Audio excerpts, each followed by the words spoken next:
முன்னொரு காலத்துல ஒரு ஊர்ல ஒரு சின்ன பையன் ஒருத்தன் வாழ்ந்துக்கிட்டு வந்தான். அந்த பையனுக்கு பேரண்ட்ஸ் கிடையாது, யாருமே கிடையாது. அந்த பையன் மட்டும்தான் தனியா வாழ்ந்துக்கிட்டு வந்தான். அவன் தினம் தினம் சாப்பாட்டுக்கே ரொம்ப கஷ்டப்பட்டுக்கிட்டு இருந்தான். நிறைய வேலைகள் செஞ்சுக்கிட்டு இருப்பான். காலையில எழுந்த உடனே சீக்கிரமா பேப்பர் போட போயிடுவான். அதுக்கப்புறம் ஒரு கடையில வேலை செய்வான். இந்த மாதிரி நிறைய வேலைகள் செஞ்சுக்கிட்டு இருந்தான். இவ்வளோ வேலைகள் செஞ்சு அவனுக்கு கிடைக்கிற வருமானத்தை வச்சுதான் தினமும் 3 வேளை சாப்பாடு, அதுக்கப்புறம் அவன் படிக்கிற ஸ்கூலுக்கான ஃபீஸ் அப்படின்னு சொல்லிட்டு அந்த செலவுகளை செஞ்சுக்கிட்டு இருந்தான். இவ்வளோ கஷ்டத்தில் இருந்தாலுமே அவன் அந்த படிப்பை மட்டும் என்றைக்குமே கைவிட்டது கிடையாது. ஏன்னா அவனுக்கு தெரியும், அவன் இருக்கிற இந்த சூழ்நிலை மாறணும் அப்படின்னா அதுக்கு படிப்பு மட்டும்தான் ஒரே வழி. அதனால ரொம்ப கஷ்டப்பட்டு படிச்சுக்கிட்டு இருந்தான். ஒரு நாள் என்ன ஆயிடுச்சுன்னா, அவங்ககிட்ட காசே சுத்தமாக இல்லாமல் போயிடுச்சு. கையில் இருக்கிற காசை வச்சுக்கிட்டு சாப்பாடு வாங்க முடியாது. என்ன பண்ணுறதுன்னு தெரியல. ரொம்ப யோசனையாக ரொம்ப பசியோடு உக்காண்டிருக்கான். அப்போது அவங்க பக்கத்து வீட்டில் நிறைய சமைக்கிற மாதிரி சத்தம் கேட்குது, நிறைய வாசனையெல்லாம் கேட்குது. இப்போ இவன் மனசுக்குள்ளார ஒரு யோசனை தோணுது, நம்ம பக்கத்து வீட்டில் சாப்பாடு கேட்கலாமா அப்படின்னு சொல்லிட்டு ரொம்ப தயங்கிக்கிட்டே யோசிக்கிறான். சரி கேட்டு தான் பார்ப்போம் அப்படின்னு சொல்லி பக்கத்து வீட்டோட காலிங் பெல்லை அடிக்கிறான். இப்போ அந்த காலிங் பெல்லை அடித்த உடனே அந்த வீட்டு கதவை ஒரு இளம் வயது பெண் வந்து திறக்கிறாங்க. அவங்கள பார்த்த உடனே இந்த பையனுக்கு சாப்பாடு கேட்கறதுக்கே தோணலை. ரொம்ப நர்வஸ் ஆகிட்டான். எப்படி நம்ம சாப்பாடு கேட்கறது இன்னொருத்தங்கிட்ட அப்படின்னு சொல்லிட்டு ரொம்ப பசியோட நின்றுக்கிட்டே இருக்கான். என்னப்பா வேணும்னு கேட்குறாங்க. உடனே அவன் குடிக்கிறதுக்கு கொஞ்சம் தண்ணி மட்டும் கொடுங்க அப்படின்னு சொல்கிறான். ஆனால் அந்த அம்மாவுக்கு புரிஞ்சிடுச்சு, இந்த பையன் ரொம்ப பசியோடு இருக்கான் அப்படின்னு சொல்லிட்டு உடனே உள்ளே போயிட்டு கொஞ்ச நேரம் கழித்து வராங்க. ஆனால் அவங்க கையில் தண்ணி எடுத்துகிட்டு வரல. அதுக்கு பதிலாக ஒரு ஜார் நிறையா பால் எடுத்துகிட்டு வந்து இந்த பையன்கிட்ட கொடுக்குறாங்க. அந்த பையனுமே வாங்கி அந்த பாலை குடிச்சிட்றான்.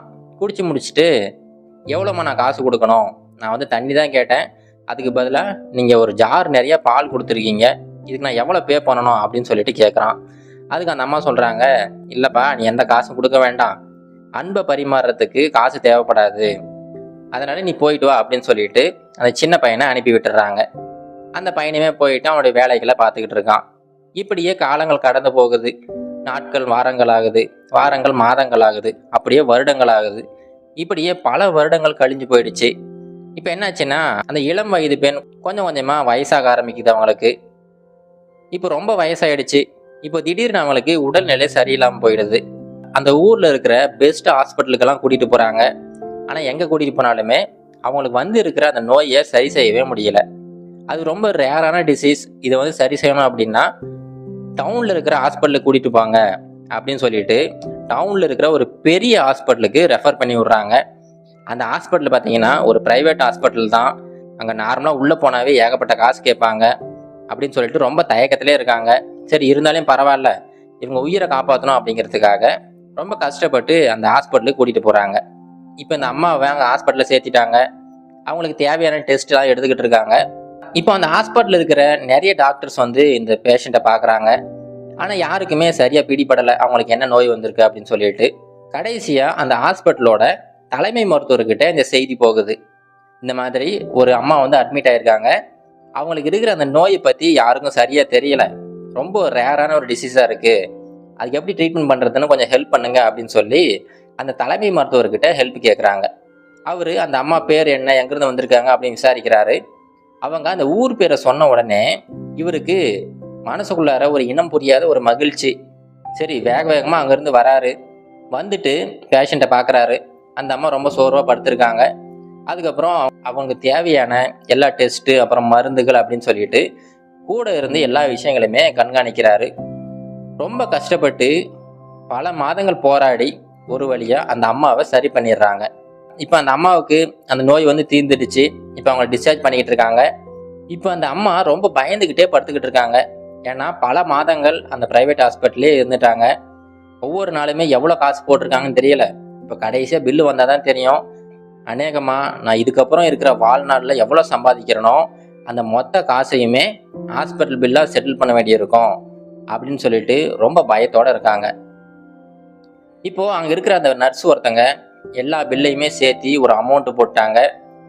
அந்த பில்லை கொண்டு போயிட்டு தலைமை மருத்துவர்கிட்ட சரி பார்க்கறதுக்காக கொடுக்குறாங்க.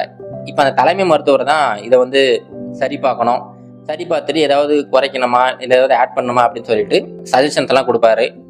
அதுக்காக கொண்டு போயிட்டு அந்த தலைமை மருத்துவர்கிட்ட கொடுக்குறாங்க. இப்போ அந்த மருத்துவர் அதை வாங்கி பார்க்குறாரு. அந்த பில்லு எல்லாம் பார்த்ததுக்கு அப்புறமா அந்த பில்லோட பின்பக்கத்தில் எதையோ எழுதுறாரு. எழுதி முடிச்சுட்டு இந்த பில்லை கொண்டு போய் அந்த அம்மா கிட்ட கொடுங்க அப்படின்னு சொல்லி கொடுத்து விடுறாரு. உடனே அந்த செவிலியர் அந்த பில்லை வாங்கிக்கிட்டு அந்த அம்மா கிட்ட போகிறாங்க. இந்த அம்மா கிட்ட பில்லை கொடுக்குறாங்க. அந்த அம்மாவுக்கு ரொம்ப பயம். கை நடுக்கத்தோட அந்த பில்லை வாங்கி பார்க்குறாங்க. பார்த்தா அந்த அமௌண்ட் வந்து எக்கச்சக்கமாக இருக்குது. அவங்க எதிர்பார்த்தது போலவே அந்த அமௌண்ட் வந்து நிறைய இருக்குது. ஆனால் என்னென்னா அந்த அமௌண்ட்டை அடித்து அதுக்கு கீழே 00ன்னு போட்டிருக்காங்க. இவங்களுக்கு ஒன்றும் புரியலை. உடனே பக்கத்தில் இருக்க நர்ஸை கூப்பிட்டு, மேடம் இது என்னாச்சு, பில்லில் வந்து 0ன்னு போட்டிருக்கு அப்படின்னு சொல்லிட்டு கேட்குறாங்க. அது ஒன்றும் இல்லை மேடம், நாங்கள் என்னுடைய தலைமை மருத்துவர்கிட்ட கொண்டு போய் இந்த பில்லை காட்டினேன். அவர் இந்த பில்லை பார்த்துட்டு எல்லாம் செக் பண்ணிவிட்டு கடைசியாக அந்த டோட்டல் அமௌண்ட்டை மட்டும் அடிச்சுட்டு அதை 0வா மாற்றிட்டாரு. அதனால் அவர் சொன்னதுபடி உங்களுக்கு எந்த பில்லும் கிடையாது. அவர் அந்த பில்லுக்கு பின்னாடி எதுவும் எழுதியிருக்காரு, அது உங்களை படித்து பார்க்க சொன்னார் அப்படின்னு சொல்லிட்டு சொல்கிறாங்க. உடனே அந்த அம்மாவுமே அந்த பில்லை திருப்பி பார்க்குறாங்க. அதில் என்ன எழுதியிருக்கு அப்படின்னா, உங்களுடைய இந்த ஹாஸ்பிட்டல் பில்லு வந்து நீங்கள் கொடுத்த அந்த 1 கிளாஸ் பாலுக்கு சமமானது தான் அப்படின்னு சொல்லிட்டு எழுதியிருக்காரு. இப்போ தான் அந்த அம்மாவுக்கு தோணுது, அவங்க இளம் வயசில் ஒரு சின்ன பையனுக்கு உதவி பண்ணாங்க பார்த்தீங்களா, அந்த சின்ன பையன் கொஞ்சம் கொஞ்சமாக படித்து இப்போ ரொம்ப பெரிய ஒரு டாக்டராக மாறிட்டான். ரொம்ப காலம் கழித்து விதி வந்து அவங்க 2 பேரையும் சந்திக்க வச்சிருக்கு. இதன் மூலமாக அந்த டாக்டருக்குமே ஒரு சந்தோஷம். அவருடைய சின்ன வயசில் ஹெல்ப் பண்ண ஒரு லேடிக்கு மறுபடியும் ஹெல்ப் பண்ணுறதுக்கு ஒரு சந்தர்ப்பம் கிடச்சிச்சு அப்படின்னு சொல்லிட்டு அவருமே ரொம்ப மகிழ்ச்சியாக இருக்கிறாரு. இப்போ இந்த கதையிலிருந்து நம்ம தெரிஞ்சுக்க வேண்டியது 2 விஷயங்கள் இருக்குதுங்க. முதல் விஷயம், நாம் எவ்வளோதான் ஏழ்மையில் இருந்தாலும் சரி, இந்த படிப்பு அப்படிங்கிற ஒரு விஷயத்தை நம்ம கையில் எடுத்துட்டோம்னா கண்டிப்பாக படிப்பு அப்படிங்கிறது நம்மளை ஏழ்மையிலேருந்து விடுபடுத்தும். இந்த படிப்பு அப்படிங்கிற ஒரு விஷயத்தை நம்ம கையில் எடுத்துட்டோம்னா கண்டிப்பாக படிப்பு அப்படிங்கிறது நம்மளை ஏழ்மையிலேருந்து விடுபடுத்தும். 2வது விஷயம், நீங்கள் உங்கள் வாழ்க்கையில் அன்பால் ஒருத்தருக்கு உதவி செஞ்சீங்க அப்படின்னா அதுக்கு ஈடு இணையே கிடையாது. கண்டிப்பாக ஏதாவது ஒரு சூழ்நிலையில் அந்த உதவி உங்களுக்கு தேடி வரும். அதில் எந்த ஒரு மாற்று கருத்துமே கிடையாது.